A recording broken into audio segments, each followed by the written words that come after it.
Europa League champions defeating Roma by 4-1 on penalties. All the talk going into this, of course, Sevilla have never lost the Europa League final. Mourinho's never lost the final. Who was going to blink first? And in fact, then it would be Jose Mourinho who blinked, and Sevilla out once again champions of the Europa League. It's their tournament. It's brilliant to see.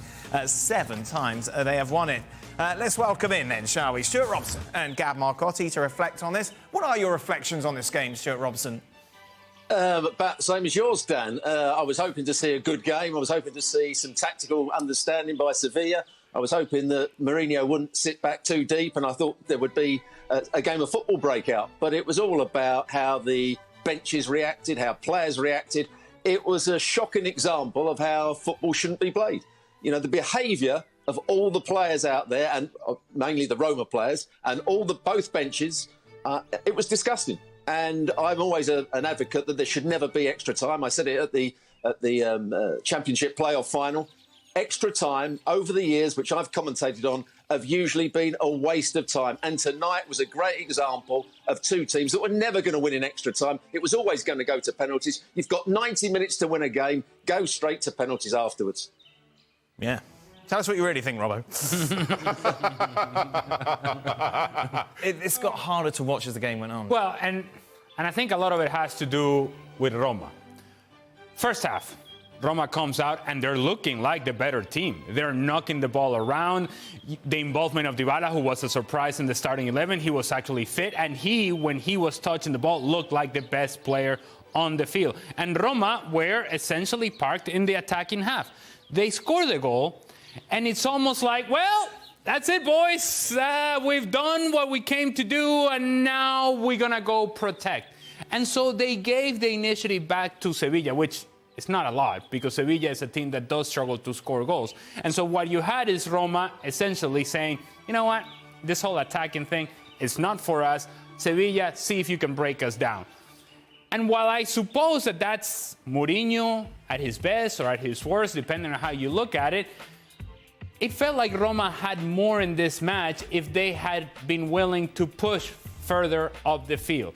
And it's one thing to get conservative. It's another thing to just completely ignore the possibility of going on the counter or not even be a threat to go on the counter. And so eventually Sevilla, with the changes that Mendilibar made, which I think were important, he brings in Lamela, he brings in Suso, it changes the dynamic of the team. It pushed Spinazzola back as well, because Spinazzola now had to address the presence of Jesus Nava, Lucas Ocampo, Suso and Lamela, who were drifting over to that right-hand side.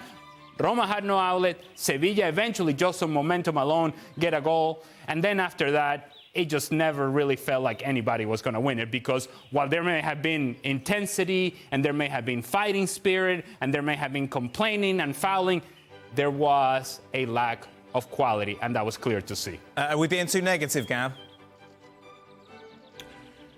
I think Rob was a little too negative here. I mean, it's a final, and some people adopt the whole kind of, by any means necessary Colosseum mindset. That's what Jose Mourinho's done all year. It's worked for him. He'll probably look back on this, and by the way, disclaimer, I will disagree with him, but he'll look back on this and he'll say, okay, well, we both scored one goal. We both hit the woodwork. And then but then we also had two big chances, right? The Belotti one with the Bono save, and then that crazy goalmouth scramble that we all giggled at. And then he'll look at it and say, job done. And the reality is, that might have worked at some point in the past. In a game like this, it doesn't work. And then as Ali and Robbo pointed out, you can't sit and defend this deep against a team that may have trouble scoring goals, but they do have individuals. The other thing, which to me is frankly mystifying, is for the last 6 weeks, he's put all his eggs in the Europa League basket. He's rested players in Serie A.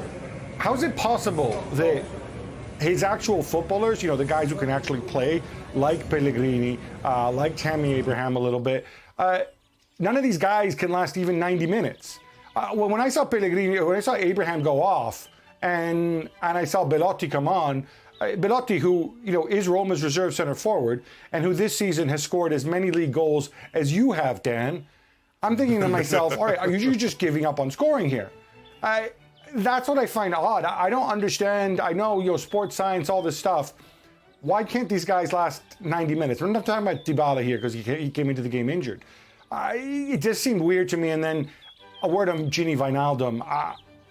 I don't know if he was just mentally not there, but I mean, rarely have I seen a substitute come on, an experienced substitute, and contribute so little. So, but yeah, well done, Sevilla. I think based on the run of play, they deserve this one. I think that's the overarching sentiment here, that congrats to Sevilla for getting it over the line. And while I think we all wanted to see a whole lot more from both these teams, given their pedigree, this is a Jose Mourinho Roma. And while it was surprising, particularly the first half, let's take it in its entirety, how attack-minded they were, then all of a sudden they regressed to the norm. And truth be told, Bono makes an incredible save from Bellotti. Smalling hits the crossbar. You just know, had that gone in, all the discussion would have been, this is exactly Jose Mourinho. This is how he's built an entire managerial career, by one of those chances just going in. In the greater context around football, again, I thought Sevilla were better, or at the very least a whole lot braver. So credit to them, and I'm happy to not be having that discussion about just being negative and hoping for one break. How does this happen, Robbo? Sevilla are not a very good team. You know, we've seen them a lot in La Liga. Like, how has Sevilla once again won the Europa League? Well, obviously, the new manager, Mendilibar, came in and he's done a good job with them. And I have to say, he made some very good stuff. Ali's just mentioned it about the substitutions he made at half-time. It was no surprise that he brought on Lamela and Suso, but it's how he played them. And they created an overload on the right-hand side. Suddenly, they had a bit of space to play down that right-hand side. At times, they had 3 players out there, and it gave them time to set up a cross, and then they got more players in the box. In the first half, Hill and Ocampos were too wide, and it left Naziri up front by himself. Oliver Torres just didn't get involved in the game. The 2 centre midfield players were too deep, and the 2 fullbacks didn't get high enough up the field. In the second half, he changed all that. He said, OK, Navas and Telles play high. The 2 wide players, Lamela and Suso, played closer to Naziri. Ocampos played through the middle at times, and they looked a much better outfit. So he changed the tactics to make Sevilla better. Mourinho didn't. He went to the opposite way and made them easier to play against. It's ridiculous, Ali. It doesn't make any sense. No, especially... They're United, Juventus, Roma. Right. And certainly against Manchester United, they would have been a team that you would have said, yeah, this is a step too far. This is too much. Given how Manchester United were playing at that time, and given the fact that Manchester United had just beaten Barcelona to get into a position in which now they felt like they were the favorites in the competition.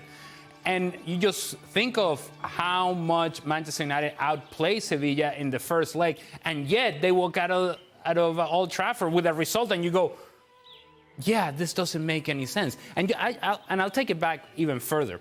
If you watch Sevilla play in the early part of the season with Jorge Sampaoli, there was no structure.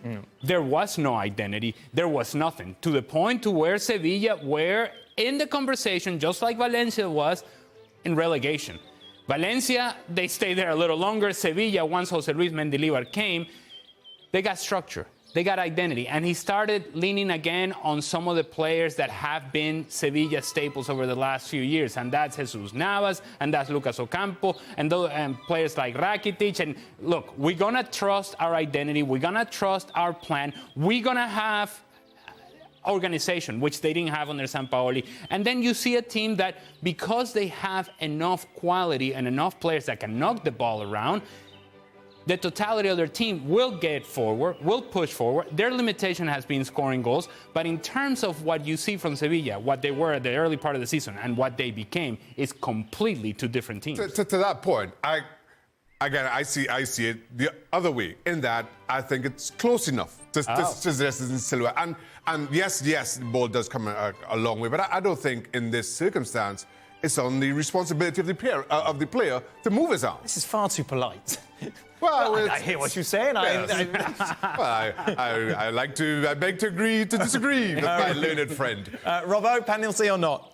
I wouldn't give a penalty, but I can understand why people would, because in most of the leagues that we've seen this season, a penalty would have been given. I personally wouldn't give it as a penalty, but a lot of referees would.